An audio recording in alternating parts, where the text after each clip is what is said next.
இப்போ அந்த கதிருங்கிறவரை உண்மையிலே நல்ல பாசக்காரர் அப்படின்னு சொல்றதா இல்லை இழிச்சவாயன்னு சொல்றதா அப்படிங்கிறது நமக்கு சுத்தமாக புரியவே இல்லை.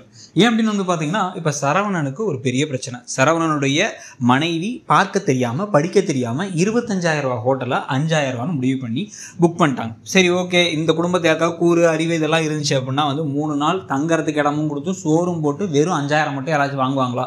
பெத்த பிள்ளையும் மனைவியுமே வீட்டில் தங்க வைக்கிறதுக்கு பாண்டியனே 10,000 ரூபா மாதத்துக்கு கேட்குறாரு. அப்போ அதுவும் மளிகை கடைலாம் வச்சு மளிகை கடையில் தான் ஜாமான் வரும்போதே 10,000 ரூபாய் கேட்குறாரு. அப்போ ஹோட்டலுக்காரன் எப்படி 5,000 ரூபாய்க்கு கொடுப்பான் அப்படின்னு யோசிக்கல. சரி, ஓகே, இப்போ சரவணனுக்கு என்ன ஆயிடுச்சு? கையில் பணம் கிடையாது. அப்பா கொடுத்த 5,000 மட்டும் தான் இருக்குது. ஏற்கனவே கொடுத்த அட்வான்ஸ் 5,000 போக இன்னும் ஒரு 18,000 ரூபா அவங்க கட்ட வேண்டியது இருக்குது. இதுக்கு நடுவில் தங்கமயிலுக்கு இந்த உண்மையெல்லாம் முன்னாடியே தெரியும். இது இன்னும் எக்ஸ்ட்ரா காசு வரணும்னு. ஆனால் கிளம்பி போயிட்டாங்க. அதுவும் அவ்வளோ பெரிய பெட்டியை தூக்கிட்டு கிளம்பி போயிட்டு, பணமே நம்ம கணவர்கிட்ட இருக்காது.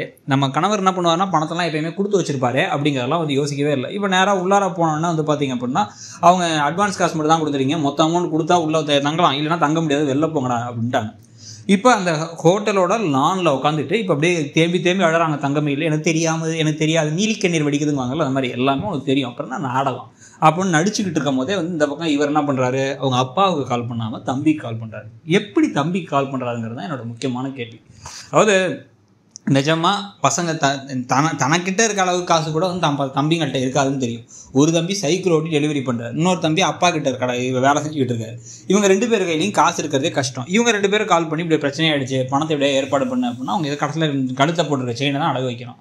கடைசியில் அப்படி எதுவும் பண்ணாமல் இப்போ கதிர் என்ன பண்ணுறாரு அப்படின்னா அவர் நேராக கிளம்பி போய் அவங்க அப்பாவுடைய ஃபோன்லேருந்து அப்பா கடையில் இல்லாத போது அதுலேருந்தே பணத்தை எடுத்துக்கலாங்கிறார். செந்திருப்பா ஏன்டா அந்த மாதிரிலாம் தேவையில்லாத வேலை அப்படின்னா அப்புறம் வேறு என்ன வழி அப்படின்ட்டு இதை இப்போ எடுத்து பண்ணால் கடைசியில் இப்போ யார் மேலே திருட்டு பழி விடும்? இப்போ நீ தான் பணத்தை அனுப்பிக்கிட்டான் அப்படின்னு சொல்லிட்டு இவர் மேலே திருட்டு பழி விடும். என்ன கேட்காம ஏன் பண்ணீங்க, ஏன்ட்ட தானே சொல்லியிருக்கணும் அப்படின்னு சொல்லிட்டு பலாருன்னு சொல்லிட்டு இப்போ கதிர் தான் அடி வாங்குவார்.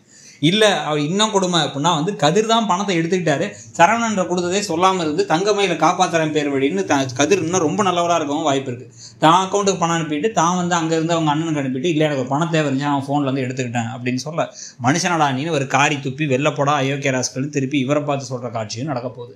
ஸோ இந்த மாதிரி விஷயத்துக்கெல்லாம் பிறகு இப்போ சரவணன் உண்மையை ஒத்துப்பாரா இல்லை தன்னோட மனைவியை காப்பாற்றுறதுக்காக பொய் சொல்ல போகிறாரா அப்படிங்கிறதையும் பொறுத்திருந்து பார்க்க வேண்டியது இருக்குது. ஏன்னா இதுக்கு முன்னாடி ஒரு தடவை இப்போ செந்திலோட கல்யாணத்துக்கு பணத்தை எடுத்தது கதிர், ஆனால் அது பழியை சரவணனே ஏற்றுக்கிட்டார்.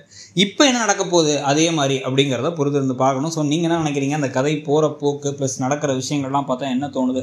தங்கமயில் மாட்டாமல் ஈஸியாக மற்றவங்கள கோத்துட்டு போயிட்டு இருக்கிறத பற்றியும், ஆனால் ஓவர் நல்லவங்க மாதிரி அப்பப்போ நடித்து நாடகம் ஆடிட்டு இருக்கிறத பற்றியும் அவங்க எப்போ தான் சிக்குவாங்கன்னு நினைக்கிறீங்க? அதையும் சொல்லுங்கள். தேங்க்யூ. மறக்காமல் இடம் பொருள் சேனலையும் சப்ஸ்கிரைப் பண்ணிவிடுங்க.